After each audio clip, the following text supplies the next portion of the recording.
ರನ್ಯಾ ರಾವ್ ಅಕ್ರಮ ಚಿನ್ನ ಸಾಗಾಟ ಕೇಸ್ನಲ್ಲಿ ಲಾಕ್ ಆಗಿರೋ ನಟಿ. ಇದೇ ರನ್ಯಾ ಅಕ್ರಮಕ್ಕೆ ತಂದೆಯ ಪ್ರೋಟೋಕಾಲ್ ದುರುಪಯೋಗ ಆಗಿತ್ತು ಅನ್ನೋದು ಪಕ್ಕಾ ಆಗಿದೆ. ಇದರ ನಡುವೆ ಜೈಲಿನಲ್ಲೇ ಯುಗಾದಿ ಕಳೆದಿರೋ ರನ್ಯಾ ಜಾಮೀನಿಗಾಗಿ ಹೈಕೋರ್ಟ್ ಮೊರೆ ಹೋಗಿದ್ದಾಳೆ.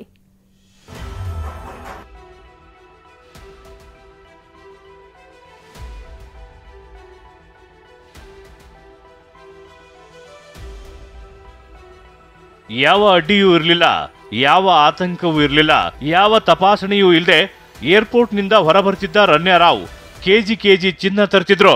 ಅದೇ ಕಳ್ಳಾಟಕ್ಕೆ ರನ್ಯಾ ಮಲತಂದೆ ಡಿಜಿಪಿ ರಾಮಚಂದ್ರ ರಾವ್ ಅವರ ಪ್ರೋಟೋಕಾಲ್ ದುರುಪಯೋಗ ಆಗಿದೆ ಅನ್ನೋದು ದೃಢವಾಗಿದೆ.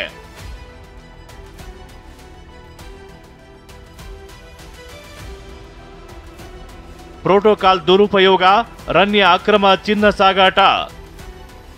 ತನಿಖೆಯಲ್ಲಿ ಡಿಜಿಪಿ ಪ್ರೋಟೋಕಾಲ್ ದುರುಪಯೋಗ ದೃಢ.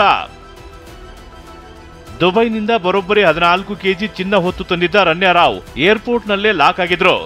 ಏರ್ಪೋರ್ಟ್ನಲ್ಲಿ ತಪಾಸಣೆ ಇಲ್ಲದೆ ಹೊರಬರಲು ರನ್ಯಾ ಮಲತಂದೆ ಆಗಿರುವ ಡಿಜಿಪಿ ರಾಮಚಂದ್ರ ರಾವ್ ಸಹಕರಿಸಿದ್ರು ಅನ್ನೋ ಆರೋಪ ಕೇಳಿಬಂದಿತ್ತು. ಈ ಬಗ್ಗೆ ತನಿಖೆ ನಡೆಸಿದ ಐಎಎಸ್ ಅಧಿಕಾರಿ ಗೌರವ್ ಗುಪ್ತಾ ಸರ್ಕಾರಕ್ಕೆ ವರದಿ ಸಲ್ಲಿಸಿದ್ದಾರೆ. ಪ್ರೋಟೋಕಾಲ್ ದುರುಪಯೋಗ ಆಗಿರುವುದು ವರದಿಯಲ್ಲಿ ದೃಢವಾಗಿದೆ.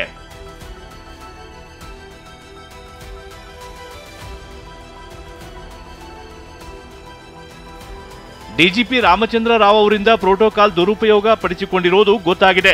ತನ್ನ ಮಗಳಿಗೆ ಪ್ರೋಟೋಕಾಲ್ ದುರುಪಯೋಗ ಮಾಡಿರುವುದು ದೃಢವಾಗಿದೆ. ಸಾಕ್ಷಿಗಳ ಪ್ರಕಾರ ಪ್ರೋಟೋಕಾಲ್ ದುರುಪಯೋಗ ಆಗಿರುವುದು ಗೊತ್ತಾಗಿದೆ.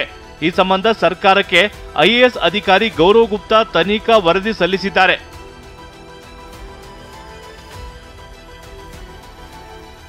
ಜಾಮೀನಿಗಾಗಿ ರನ್ಯಾ ಹೈಕೋರ್ಟ್ ಮೊರೆ.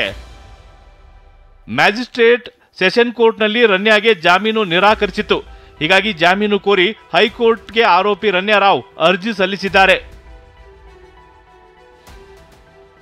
ಏರ್ಪೋರ್ಟ್ ಸಿಸಿಟಿವಿ ದೃಶ್ಯಾವಳಿ ಸಂಗ್ರಹಕ್ಕೆ ರನ್ಯಾ ಮನವಿ.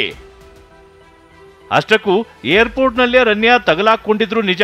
ಆದರೆ ರನ್ಯಾಳಿಂದ ಚಿನ್ನವನ್ನ ವಶಪಡಿಸಿಕೊಂಡ ಪ್ರಕ್ರಿಯೆ ಕಾನೂನು ಬಾಹಿರವಂತೆ. ಹೀಗಾಗಿ ಕೆಐಎಲ್ನ ಸಿಸಿಟಿವಿ ದೃಶ್ಯಾವಳಿ ಸಂಗ್ರಹಿಸಿಡಲು ಕೋರಿ ಹೈಕೋರ್ಟ್ಗೆ ಅರ್ಜಿ ಸಲ್ಲಿಸಿದ್ದಾರೆ. ಇದರ ವಿಚಾರಣೆ ನಾಳೆ ನಡೆಯಲಿದೆ. ಕಿರಣ್ ಹೆಚ್ವಿ ಜೊತೆ ರಮೇಶ್, ಟಿವಿ9 ಬೆಂಗಳೂರು.